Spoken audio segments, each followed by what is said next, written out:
ngo ni kivange cy'umuntu na dayimoni. That it's a mix of a demon and a human being. Ndikanga. I was scared. Mbwira Safari ngo ureke uwo mwana. I told Safari, leave that child. Mbwira nyina. I told the mother. Namubwira uriya mwana si umuntu, ni kivange cy'umudayimoni n'umuntu. I told the mother, that child is not a human being. It's a mix of a demon and a human being. Impamvu nyina yababaraga, the reason why the mother was feeling pain, yari atashe ku mukondo w'umwana, namwigizayo ukamukurura nawe agakurura cyari kigozi kinini. She was attached to the umbilical cord of the kid, so whenever I would touch her, she would pull and then she would feel the pain. Mbibwiye nyina, when I told the mother, je nagize ngo aragira shock. I thought she would be shocked. Nyina yisevuga ngo hallelujah, ndabohotse noneho. But immediately she said, hallelujah, I am now delivered. Ngo nta muntu wari warabimbwiye nje ndabizi. That no one had ever told me, but me, I know. Nagiye kuba pasteri benshi. I went to many pastors, kubakozi b'Imana benshi, to many servants of God. nta numwe wabonye ibi bintu. No one saw these things. Batereka nguhe histoire. Let me give you the whole history. Nje nakoraga siporo cyane, kwiruka. For me, I was an athletic. Nakundaga kwiruka. I used to like running, jogging. I used to do sports. Mba mu kazu kanje gatoya ga studio gato kumba kanje. I used to live in a small apartment, a small studio. Ndi umwana w'Ibujumbura. I am a child of Bujumbura. Narirukaga. I used to do sports, jogging. Umunsi umwe ndagaruka. One day I came back. Ngeze mu cyumba cyanjye. When I reached in my room, in my bedroom, ndoga, I bathed.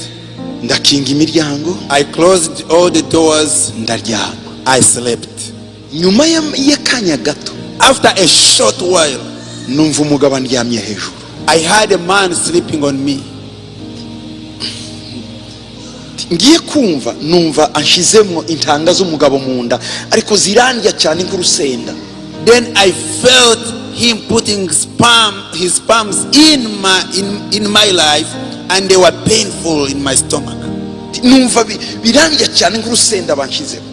It was so burning in me and painful like chili. Sinarizi gusenga. I didn't know how to pray. Ndakanguka. Then I woke up. Numva hari ikintu kimvuyeho, ndashatse kureba sanga imiryango yose irakinze.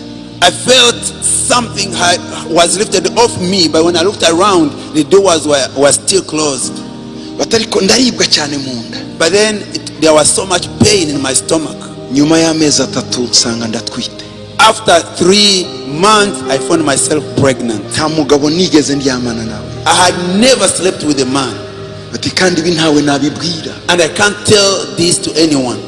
Kuko banyita umusazi. Because they can call me a mad person. Batariko Imana iguha umugisha. But may God bless you kuri ibi bintu ubonye. For the things that you have seen. Atereka nkubwire. Let me tell you. Ngiye kubyara uyu mwana, nashatse kuyikuramo iyinda biranga. When I was about to give birth to this child, because I tried to abort or to remove this pregnancy, but I failed. Inshuro nyinshi. Many times. Nanyo ibinini byose bibaho ngo uyu mwana avemo. I took all kinds of ndagira ngo mbabwire ko ibi bintu ari ukuri. I want to tell you that this is true. Njewe I myself, iwanjye mu rugo nabanye n'umuntu utari umuntu imyaka 2. I lived with someone who was not a full human for 2 years. Umwana wabyawe na nyina. A woman who was birthed by a nyina ntazo wamuteye inda. The mother doesn't know who impregnated her. Naje kubimenya nyuma. And I learned this afterwards. Ndi mu musengera. As I was praying for mbona umwana igice kimwe.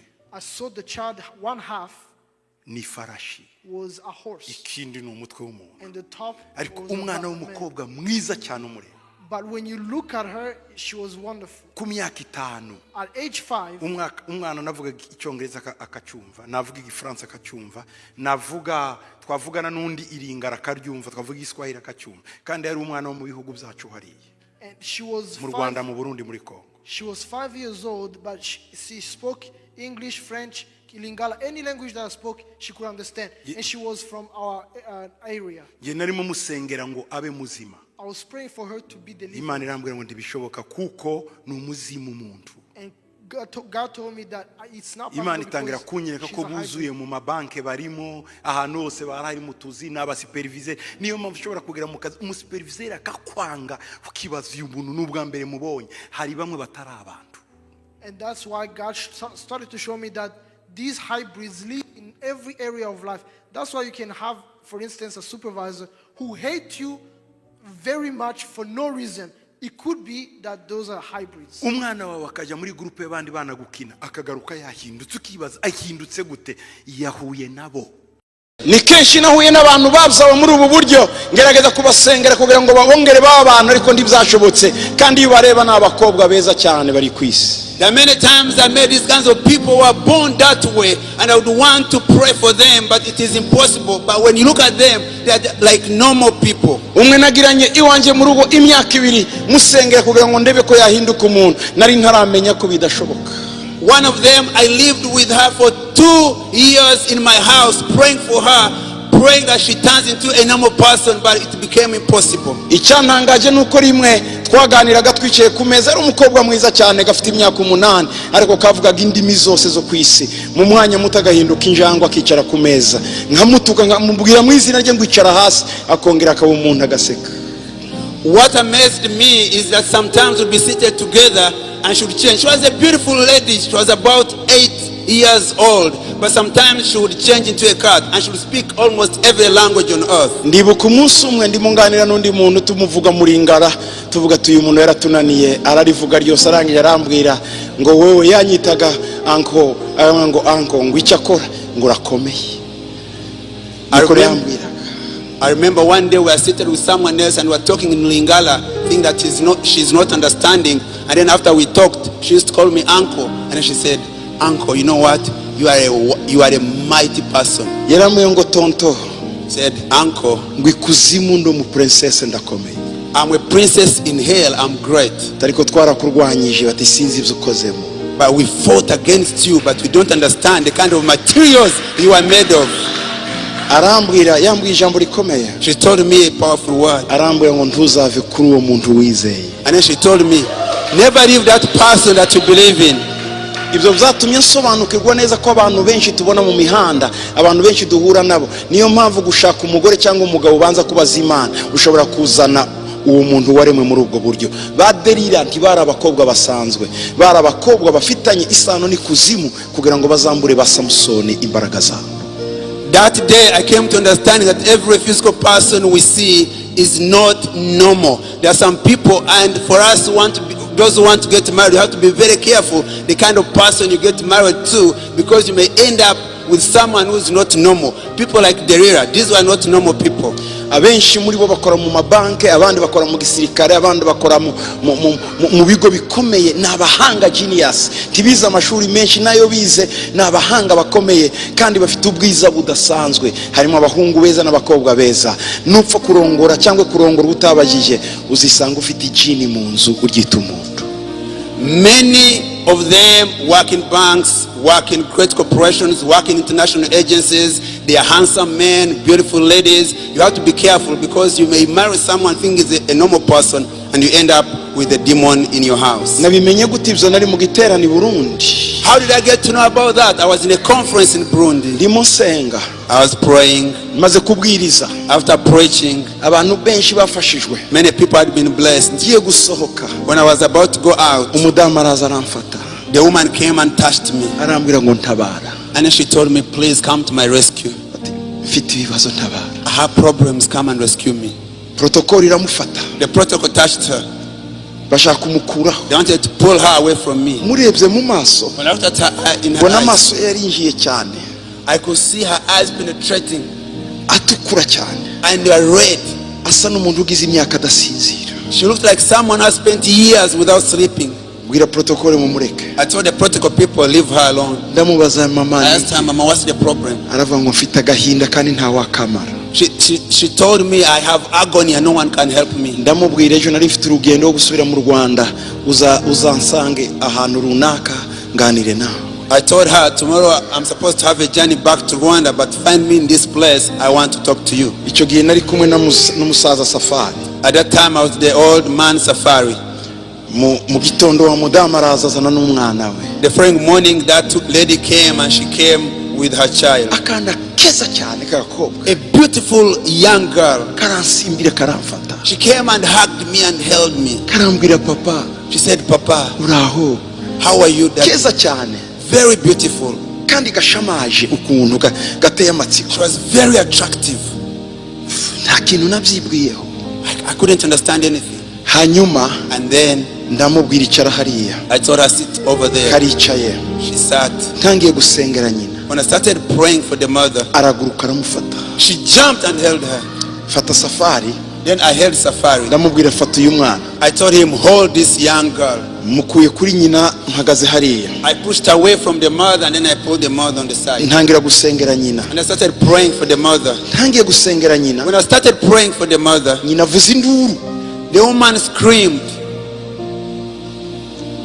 Induru ariko idasanzwe y'uburibwe bwinshi ububabare. But the screaming was unusual, some kind of painful screaming. Hitamenya ko atari dayimoni ariko ari ikintu kidasanzwe. I came to realize that it wasn't just a demon, it was something unusual. Umwana The child, arimo ararira. she was crying Nyina nawe ararira. and the mother was crying. Ndeka gusengera nyina gatoya. I stopped praying for the mother for a moment. Ndetse gusengera nyina. When I stopped praying for the mother, Nshaka kwibaza iyo sene. I tried to ask myself this scene. Nakozaga ibiganza kuri nyina. Whenever I would lay hands on the mother, Umwana akavuza induru na nyina akavuza induru. the young girl would scream and the mother would also scream. Noneho ndahagarika gatoya. Then I stopped for a moment.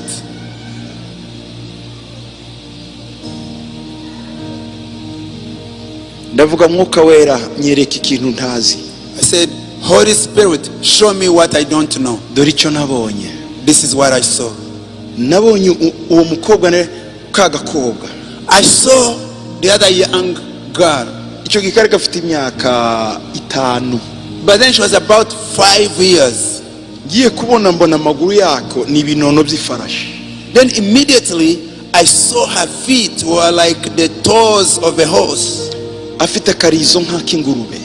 And then she had like a tail of a pig. Mu maso ari umukobwa mwiza. And then her face was a beautiful young Iki girl. gice ari ifarashi. And then this other part was like a horse. Mbona hari umugozi umufashe umukondo we ufatanye na nyina. Umugozi munini cyari igishene kinini cyane. I saw a rope like a chain attached to her and stretching and attaching to the mother. Ijwi rirambwira ngo erega si umuntu uriya. And then the voice told me that is not a human being. Ngo ni kivange cy'umuntu na dayimoni. That it's a mix of a demon and a human being. Ndikanga. I was scared. Mbwira Safari ngo ureke uwo mwana. I told Safar, leave that child. Mbwira nyina. I told the mother. Namubwira uriya mwana si umuntu ni kivange cy'umudayimoni n'umuntu. I told the mother, that child is not a human being. It's a mix of a demon and a human being. Impamvu nyina yababaraga, The reason why the mother was feeling pain, yari atashe ku mukondo w'umwana. Namwigizayo ukamukurura nawe agakurura cyari ikigozi kinini. she was attached to the umbilical cord of the kid. So whenever I would touch her, she would pull and then she would feel the pain. Mbibwiye nyina, When I told the mother, nge nagize ngo aragira shoke. I thought she would be shocked. Nyina yise ngo haleluya ndabohotse noneho. But immediately she said, hallelujah, I am now delivered. Ngo nta muntu wari warabimbwiye nge ndabizi. That no one had ever told me but me, I know. Nagiye kuba pasiteri benshi. I went to many pastors, Ku bakozi b'Imana benshi. to many servants of God. Nta n'umwe wabonye ibi bintu. No one saw these things. Batereka nguhe histoire. Let me give you the whole history. Nge nakoraga siporo cyane kwiruka. For me, I was an athletic. Nakundaga kwiruka. I used to like running, jogging. I used to do Mba mu sports. kazu kanje gatoya ga studio gato akumba kanje. I used to live in a small apartment, a small studio. Ndi umwana w'Ibujumbura. I am a child of Bujumbura. Narirukaga. I used to do sports, jogging. Umunsi umwe ndagaruka. One day I came back. ngeze mu cyumba cyanjye When I reached in my room, in my bedroom, ndoga I bathed, ndakinga imiryango I closed all the doors, ndaryama. I slept. Nyuma y'akanya gato After a short while, numva umugabo andyamye hejuru. I had a man sleeping on me. Ngiye kumva numva anshizemo intanga z'umugabo mu nda ariko zirandya cyane nk'urusenda. Then I felt him putting his palms in my life, and they were painful in my stomach. Numva birandya cyane nk'urusenda banshizemo. It was so burning in me and painful like chili. Sinari nzi gusenga. I didn't know how to pray. Ndakanguka. Then I woke up. Numva hari ikintu kimvuyeho ndashatse kureba sanga imiryango yose irakinze. I felt something was lifted off me, but when I looked around, the doors were still closed. Batariko ndaribwa cyane mu nda. But then there was so much pain in my stomach. Nyuma y'amezi 3 nsanga ndatwite. After 3 months, I found myself pregnant. Nta mugabo nigeze ndyamana nawe. I had never slept with a man. Ati kandi ibi ntawe nabibwira. And I can't tell this to anyone. Kuko banyita umusazi. Because they can call me a mad person. Batariko Imana iguha umugisha. But may God bless you Kuri ibi bintu ubonye. for the things that you have seen. Atereka nkubwire. Let me tell you. Ngiye kubyara uyu mwana nashatse kuyikuramo iyinda biranga. When I was about to give birth to this child, because I tried to abort or to remove this pregnancy, but I failed. Inshuro nyinshi. Many times. Nanyoye ibinini byose bibaho ngo uyu mwana avemo. I took all kinds of pills or medicine to remove, Wapi. but it didn't work. Ati umunsi nagiye kubyara. But the day I was going to deliver, I was going to give birth, Nagize ibise. I had normal birth pains, Tariko abaganga bagira ngo ndapfuye. but the doctors thought I had died. Ngo numva ijwi rirambwiye ngo Then I had a voice telling me ngo fata igikumwe cyawe gishire mu gutwi. that put your thumb in your ear, Ngo hanyuma ukundi kuboko gushire mu ruhanga. and then put the other hand, Urundi rutoki. Igikumwe n'urutoki. and then the other finger, put it on your forehead. Mbikoze When I did it, umwana araza. the baby came out. Ati nuko nabyaye. That's how I gave birth. Iwacu bambaza uwanteye inda nkabura uko mbabwira. My family asked me who pregnanted me, and I have no answer for them. Umwana kuva tubana From the time I lived with this child, aranyonka kugeza numvishe imbaraga zimvuyemo zose. she sucks my breast until I feel all the energy gone from my body. Igitangaje What is shocking, iyo ntangiye gukomplaininga ngo atariko wa mwana we kucyo unyonka kandi yari uruhinja cyane ngo uwo mwanya yahindukaga inzoka igatangira kunsoma ahantu hose. whenever I would complain to this baby and say, why are you sucking me so much? Immediately the baby would turn into a snake and start kissing me all over. Tinavuga ngo mbabarira akongera akaba umwana. And I say, oh, forgive me. Then the snake would turn back into a baby. Igihe cyose nashatse gutora gatotsi ngo nsinzire yanzutsaga ari injangwe ndyamye hejuru. Many times I would try to sleep when I'm tired, and then the baby would turn into a cat and sleep on me. Ibi bintu mbabwira si filime si fiction, njyewe nabibayemo ndabizi. Nasengeye nyirabyo. The things I'm telling you, this is not a movie, this is not fiction. I lived in these things. I prayed for the person who was directly involved. Muranyumva neza? Are you listening to me properly? Nari nkimara kurongora. I'd just gotten married, Nangize nk'amezi 3. like after 3 months. Hitamo ndamubwira sinabasha kugusengera reka ngutware wanjye mu rugo. Uko niko yanyiciye umwana wanjye wa mbere. I said, I can't pray for you from here. I have to take you home, and I pray for you from my home. That's how he killed my firstborn. Njyewe nabanye nawe mu nzu musengera ngo abumuntu. Me, I lived with this person in my house, praying for her to be a normal person. Nyina n'umwana. Me, I could see a young child. Nyina n'umwana twarabanye. The mother and the child, we lived together. Tubani wanjye mu rugo. In my home, in my family. Karari joro ryose nsengera nyina nsengera umwana. the whole night I'll be praying for the mother and praying for the child. umunsi umwe twicaye ku meza One day I was seated on the table. mbona ahindutse injangwe yicaye ku meza. I saw her turning into a cat and sat on the table. mubwira mu izina rye ngo icara ku ntebe, ahita avaho ahinduka umuntu. Ibyo narabibonye. I talked to her in her name. I said, sit on the chair. Immediately she turned into a person and sat on the chair. I saw those things. iravuga ngo higeze kuba abantu bakomeye ku isi bane. The Bible says there were giants on the earth. bitwaga ngo n'abana b'Imana. And they were called sons of God. ngo baza babyarana n'abana b'abantu n'abakobwa b'abantu. And they came to the daughters of men and they bore children ngo to them. babyarana abana.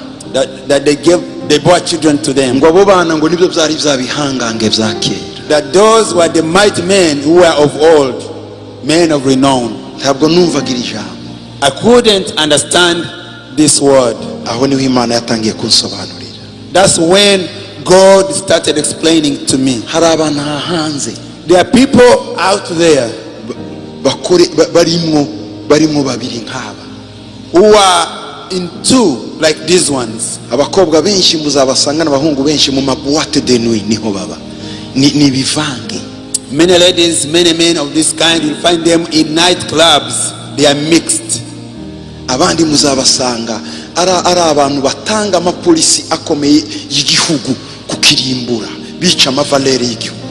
Others, you'll find them directing national policies, killing the values in nations.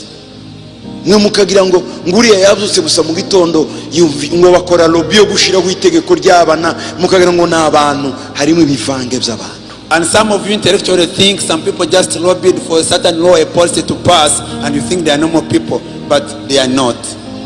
muranyumva neza? Are you listening to me clearly? uwo mwana ndamusengera, I prayed for this child. bukeye arambwira, So one morning she told me, arambwira ngo tonto, she said, uncle, ubwo kari kamaze kubwira nk'imyaka nk'itandatu n'igice kagiye kwigiza irindwi kuko babaga iwanjye mu rugo.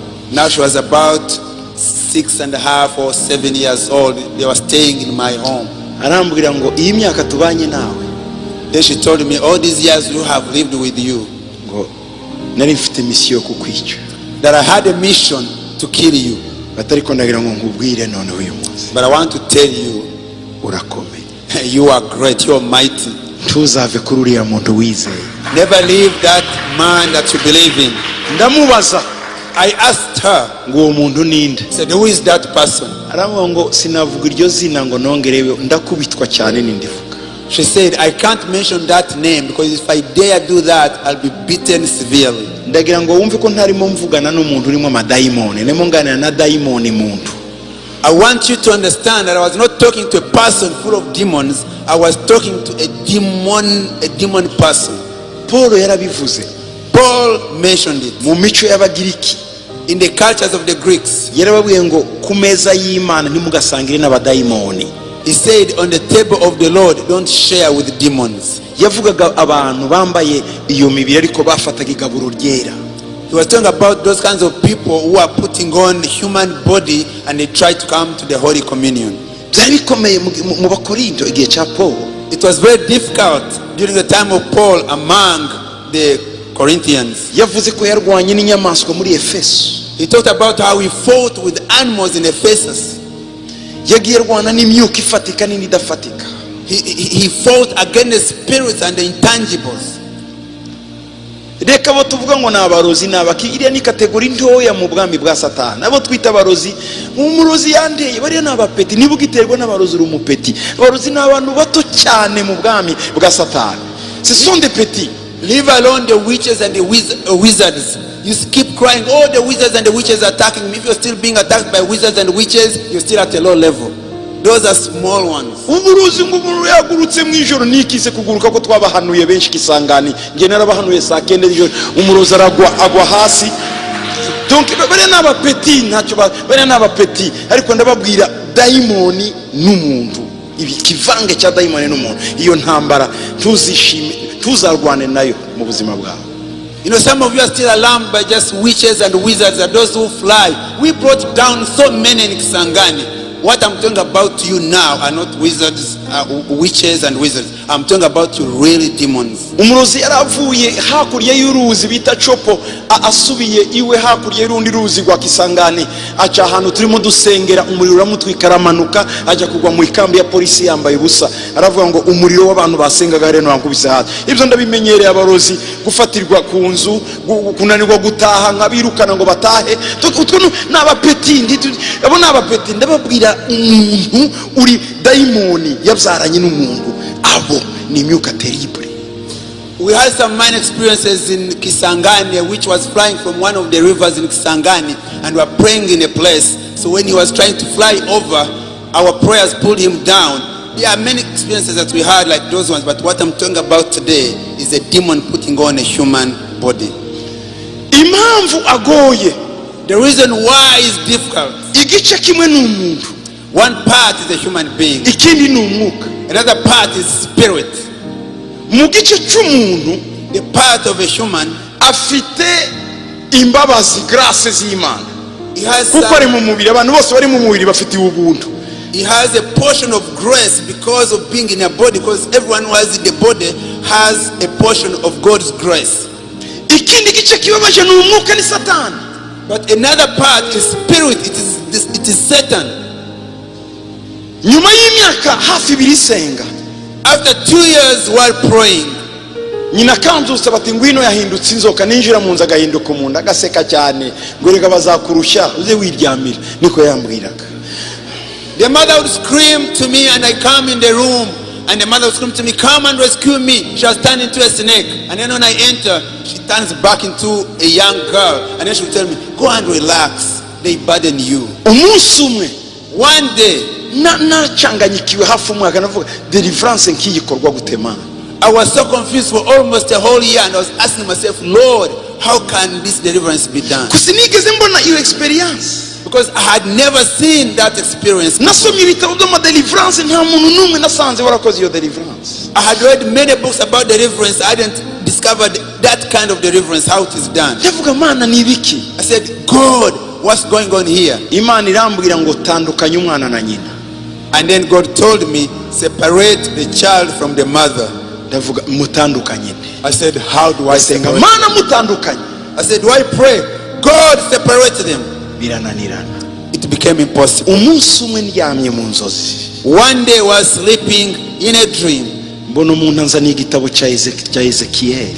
I saw someone bring to me the book of Ezekiel. Arambura igice cya 16 hari mu nzozi. And opened chapter 16. It was in a dream. Kangutse. When I woke up from the sleep, soma Ezekiel 16. I read Ezekiel chapter 16. Ngo ikibazo wagize, that the problem you had, ngo ntibashaririye umukungwe wawe n'uwa nyoko ngo bagukure kuri mama wawe. Iyo umwana avutse bamukata kordo. That they not cut the umbilical cord attaching it to your mother. When the child is born, they cut the umbilical cord separating the child with the mother. Mbona ya shene nabonye niyo kordo ngomba gukata. Immediately I connected and I saw the other umbilical cord and the other rope, the chain I saw, and then I realized that's what I have to cut. Hamagara nyina mu gitondo. Then I called the mother in the morning. Fata amavuta. Then I got the oil. Fata imakasi. Then I got a scissor. Njya ku mukondo we. Then I went on her umbilical cord. Musiga amavuta. And I anointed her with hanyuma oil. ncisha mu kirere gutya ndagutema. And then in the air I used the scissor and I said, I cut you. Umwana yari muri toilette. The child was in the toilet. Yaragurutse. Immediately she jumped. Aravuga ngo mama urampemukiye iyi myaka yose tubanye. Said, mother, you have disappointed me all these years we have lived together. Ngo yo mbaye one day. Said, oh, I'm going to belong to who now? Kuva uwo munsi. From that day, nasengeraga nyina umwana ntiyongere kumubabaza nka mbere. I would pray for the mother and the child will not scream like before. Nyina arasinzira iryo joro. The mother slept that night. Arambwira ngo nasinziriye kugeza mu gitondo niba yihinduye igiki sinabimenye ariko ubundi yakoraga ikintu muvema yose nkabyuka. Then the mother said, now this night I slept until morning. I don't know what she turned into, because before whenever she turned into something I would feel it in me, bukeye mu gitondo abashyitsi baje iwacu mu rugo, The following morning, when visitors came at home, basanga hariho ibirenge by'ingwe. Ingwe, leopard. they found like footsteps of a leopard. Barambwira ngo hari ingwe yaraye aha. They said, was there a leopard that slept here? Kuko nyine nari imenyereye uwo mwana. Because me, I was used to this child. Ndavuga ati ntayo ariko hari n'ihari. I said, there's another leopard here, but there's another one. Baravuga ngo iki? He said, what? Ndababwira mu byihorera ibyo. He said, I just leave that. Wa mwana arampamagara ngo tonto, yarankundaga cyane. The other child came to me and said, uncle, she's too Yari lovely. umwana muto najyaga mu isoko nkamugurira utuntu. She was a young child. I would go to the market and buy her things. Arambwira ngo tonto, He said, uncle. naho yambwiye That's when she told me. ngo urakomeye, Said, you are mighty. ngo wadushoboye. You have really overcome us. Ngo gusa icyo nakubwira ni kimwe, What? The only one thing I can tell you, ibyo wagomba gukora wabikoze, ibindi ubyirekere, ndi uw'ikuzimu sinshobora guhinduka. Uwe niwe wambwiye. then he said, all you had to do, you have accomplished. Leave me alone. I belong to hell. Don't do anything more. He herself told me. Uko niko nabasezeranye na nyina baragenda. That's how I said bye to them with the mother, and they went away. Ubu mbabwira, As I tell you today, ni inkumi nziza cyane. she's now an amazing adult lady. Ntatsindwa mu ishuri. She's never the last at school. She never fails at school. Azi imibare, She knows mathematics. azi ibifaransa, She knows azi French. ibyongereza. She knows English. Arahari. She's there. Uwo ni umwe mbabwiye. That's one I've told you. Hari abo mwigana mushobora kuba mubana. There are others who study with you and you are together. Niyo mpamvu umwana w'umuhungu, umwana w'umukobwa ntuzapfe kurongora no kurongorwa utabajije Imana. That's why a young boy, a young girl, never get married without asking God.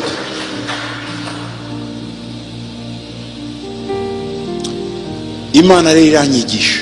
So God taught me Irambwira ngo aba ni abana bagaragaza Satani ku isi. and said, these are the children that manifest Satan on the earth.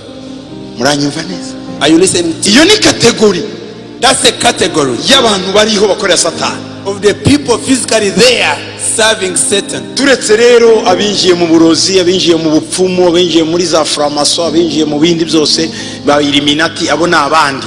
Ariko hari aba Satani neza bambaye umubiri we. So there are others, the witches, the wizards, the Illuminatis, the Freemasons and others, but there are also those who are really putting on the nature of Satan. Satani abakoreramo kamere y'irimo. Yesu yaravuze abafarisayo ntibwari ubwoko bw'abantu. Yesu yaravuze ngo mwe muri abana ba Satani. Neza. Ntabwo yavugaga batuka, no, bari barabyawe uko mbabwiye abafarisayo. There are those who have the nature of Satan. They live with it, the nature of Satan. Like the Pharisees that Jesus said, you are children of Satan. He was not just abusing them. He was calling them what they were.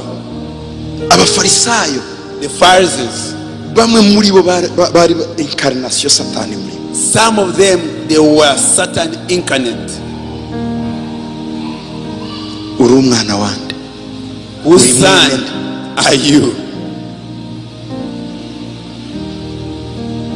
Ba Delila, People like Derida, ba Goliath, people like Goliath, ba Jezebel. people like Jezebel. Yari manifest incarnation Satani ku isi. It was the incarnation of Satan on earth. Bashinzwe kwica imigambi y'Imana, kwica gahunda y'Imana y'igihugu cyose. Whose main mission was to destroy the purposes of God on people, on nations. Actually, the sons of Satan, they don't deal with individual, they deal with national system. Ibi bihe turimo rero, So the time we are in, ibi nibyo Antikristo agiye gukoresha. this is what the Antichrist is going Abantu benshi bakomeje kumbaza, to do. Many people continue to ask, gwese iyi tekinoloji ya AI nigiye kutwinjiza muri Antikristo. this AI technology, is it going to usher us into the Antichrist era? Kuko tekinoloji iriho ubu ngubu irimo za mana zitabana n'abantu.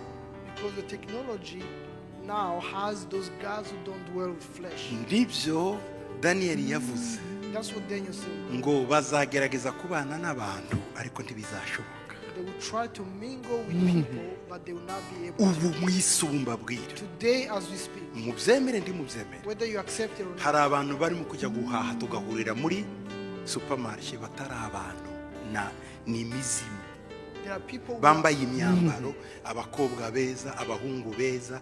Niyo mpamvu ubona abantu benshi ubu basigaye bashakira amago kuri telefone, donc badetinga ku matelefone, kuvugana nabo batazi. Ubona abantu benshi barimo bariyahura muri iyi minsi kubera ChatGPT kibabwira, AI irababwira ngo mwiki akakinywa, iyahura kiyahura. Impfu nyinshi ziriho kubera ko twaratewe imyuka. Abandi bantu batambaye umubiri bari kumwe natwe, baragenda mu bantu, mu tubyiniro aho abantu bajya kubyinira bariyo, mu masuperimarishe bariyo, mu mabisi mugenda barimo, ariko baje kubana natwe. Ni ibumba n'icyuma, nicyo gihe turimo. Nibwo bwami bwa nyuma buzaheruka mbere y'uko iriya buye rimanuka. Mugomba kwitonda cyane, gupfa kwitaba utazi, gusubiza utazi, kujya kuri randevu utazi. Mugomba gusenga. So there are people now who go to supermarkets, who go to work, who go to every area that we go to, but they are not full human beings. They are either demons or they are hybrids, but they live among us. That is what the divided kingdom means. It was iron and clay that could not mingle. So you must be careful to the people you talk to. If you don't know someone, don't just engage them. You must pray first. Muri mu kujya gushakira abagabo n'abagore ku matelefone, ku ma Facebook n'ama backbook n'ama dashbook n'ama earbook n'ama airbook n'ama silverbook n'ama goldbook n'ama chickenbook n'ama benzebook n'ama aya mabuka azabakoraho. Nimushakira abageni muri Bibiliya, musubire ku mavi, baza ababyeyi bawe mbere yo gushaka umukobwa, batese buriya muhungu nuwa, uriya mukobwa nuwahe. Bene data, papa wawe ndazakujyana ku muzimu, mama wawe ndazakujyana ku muzimu. Imizimu iruzuye hanze. Turi mu gihe ibumba n'icyuma nibyo byiganje muri iki gihe. These days people are trying to date online. They are trying to find partners online on different platforms. If you do that, you are in risk to meet someone who is not a full human. Instead, consult your parents. Your parents are not going to lead you to someone who is a demon. Ndagira ngo mbabwire ko ibi bintu ari ukuri. I want to tell you that this is true. Ngewe I myself, iwanjye mu rugo nabanye n'umuntu utari umuntu imyaka ibiri. I lived with someone who was not a full human for 2 years. Umwana wabyawe na nyina. A woman who was birthed by a Nyina mother. ntazo wamuteye inda. The mother doesn't know who impregnated Naje her. kubimenya nyuma. And I learned this after. Ndi mu musengero. As I was praying for Mbona her, umwana igice kimwe I saw the child, one half ni farashi, was a horse, ikindi ni umutwe w'umuntu. and the top Ariko was a umwana man. w'umukobwa mwiza cyane umureba. But when you look at her, she was wonderful. Ku myaka 5 At age 5, umwana navuga icyongereza akacyumva, navuga igifaransa akacyumva, twavugana n'undi iringara akaryumva, twavuga igiswahili akacyumva. Kandi yari umwana wo mu bihugu byacu bari and she was mu Rwanda, 5, mu Burundi, muri Kongo. she was 5 years old, but she spoke English, French, Lingala, any language that I spoke, she could understand. And she was from our area. Nge narimo musengera ngo abe muzima. I was praying for her to be delivered. Imana irambwira ngo ndibishoboka kuko ni umuzimu umuntu. And God told me that it's not Imana possible itangira because kunyereka she's ko a hybrid. buzuye mu mabanke barimo, ahantu hose barahari mu tuzi n'abasuperviseur. Niyo mpamvu ushobora kugera mu kazi umusuperviseur akakwanga, ukibaza uyu muntu n'ubwa mbere mubonye. Hari bamwe bataraba